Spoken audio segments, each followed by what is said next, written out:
Hi Scorpio, welcome to your quantum entanglement reading with me, Jocelyn, the Quantum Queen.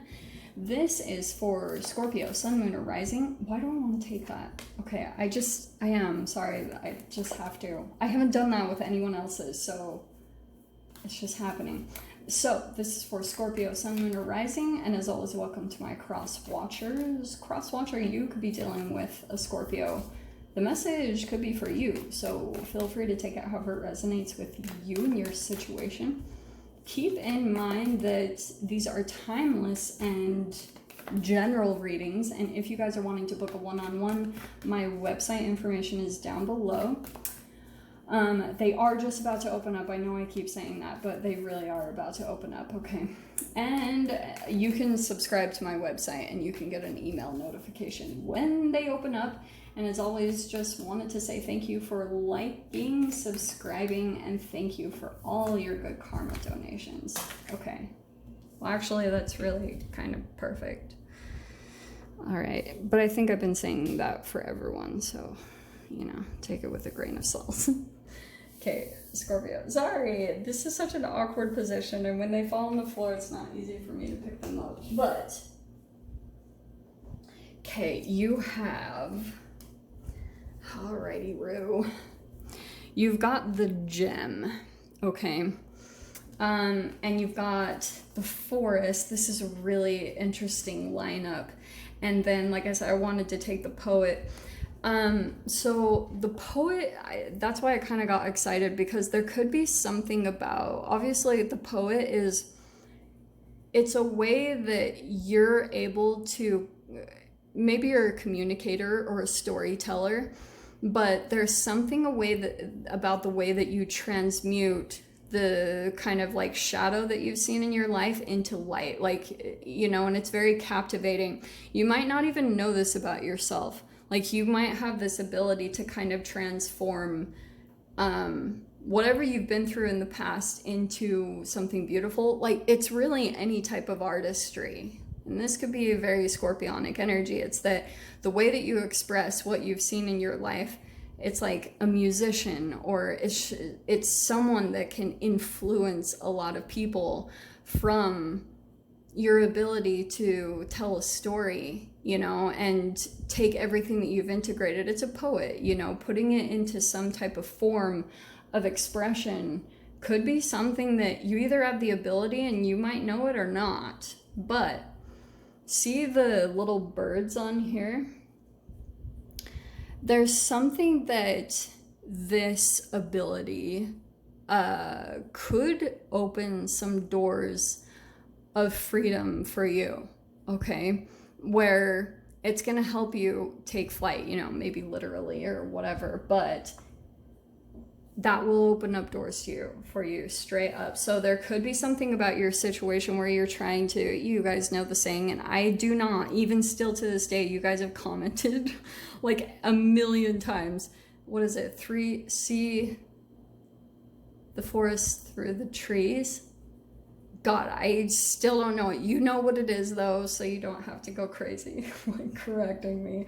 You know what it is, though. It's focusing too much on the details of a situation, and you're not really seeing like the bigger picture possibly. And it could be that you're like too in it, like you're too in. It's crazy that the forest came out, because there could be something about that you're not able to like get above. So it's crazy that we have the birds and the forest, that you could be in here in this kind of thickness of your current circumstances or situation, and you're not really able to see the clearing.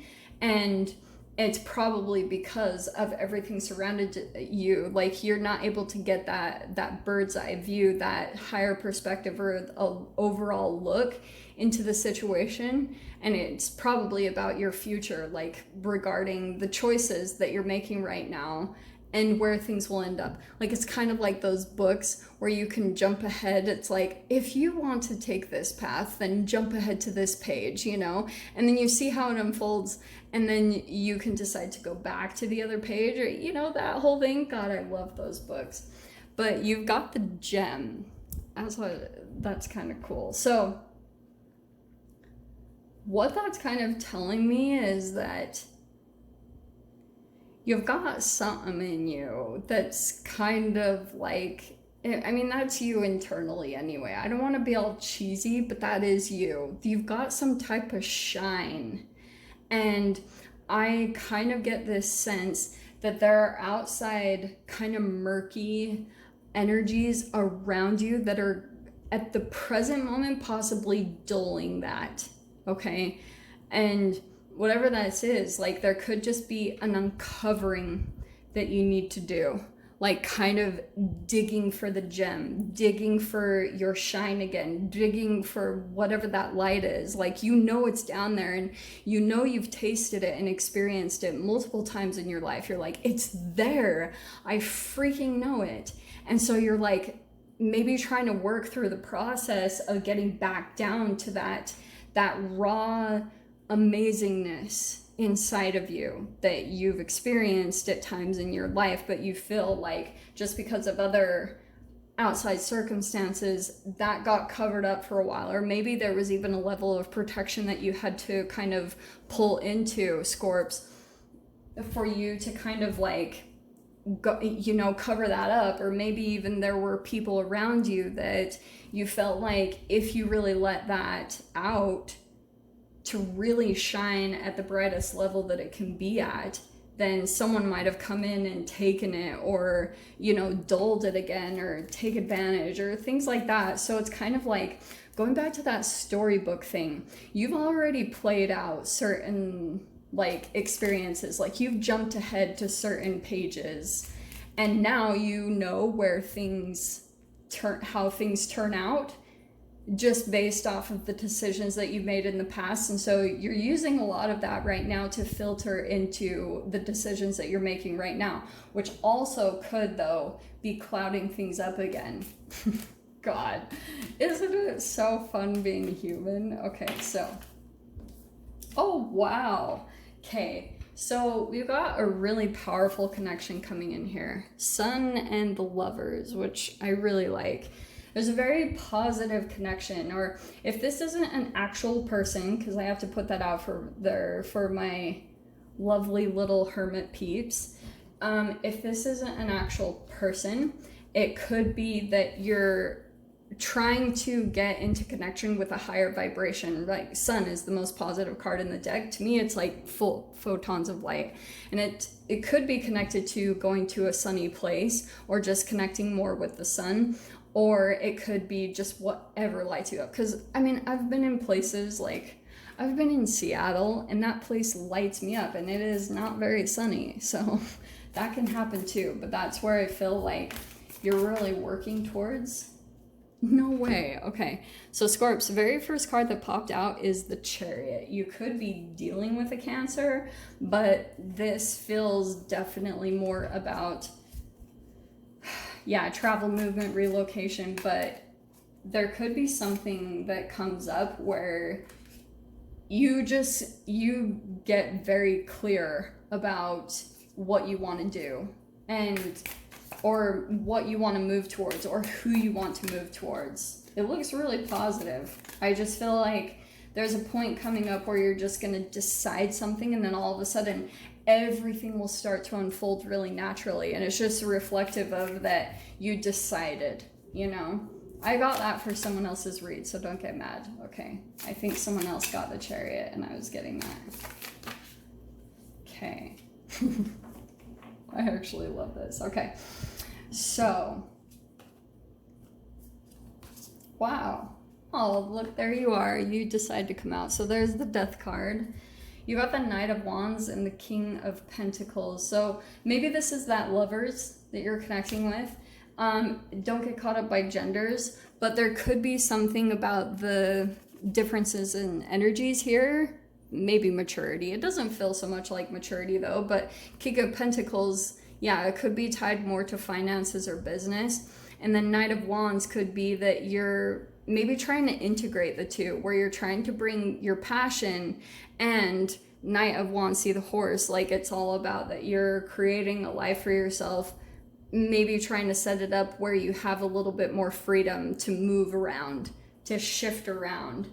just based off of what you've observed in the past. Like you're maybe realizing that you need the ability to move more, that you need to kind of like have that movement come in, because you're trying to let that could be integrated back into what I was saying with the gem, that you like, you know, the way that you truly shine is with, yeah, integrating a passion or a hobby or just some type of movement. And there could be something where whatever you shift into, there will be a lot of movement here where you're able to move around about, and that will really make you feel good. And that right there is possibly going to affect your finances. So that's why I'm saying, I mean, for some of you guys, this could be a person that you're connecting with. That's totally possible. But on the other side of this could just be your whole process that you're going through right now. But you guys might be connecting with someone here that maybe has accomplished a certain level of that to some extent, because Knight of Wands and then King of Pentacles, there's still a little bit of like back and forth, still deciding. And then there's your Death and Rebirth. It's interesting that it's coming out in that order though. Okay, so we have the Justice card, and coming out with the Death Rebirth and then that Five of Wands, I kind of get this sense that there's a little bit of like, I mean, I don't want to totally go there, but Five of Wands, you guys know, it's competitiveness, it's jealousy, it's like trying to get to the top first, like who can get there first. That could be influencing somehow. Now with the Justice card especially, that's talking about like balancing out that energy. Because also for you guys, the Death Rebirth could also be something that has been throwing you out of balance.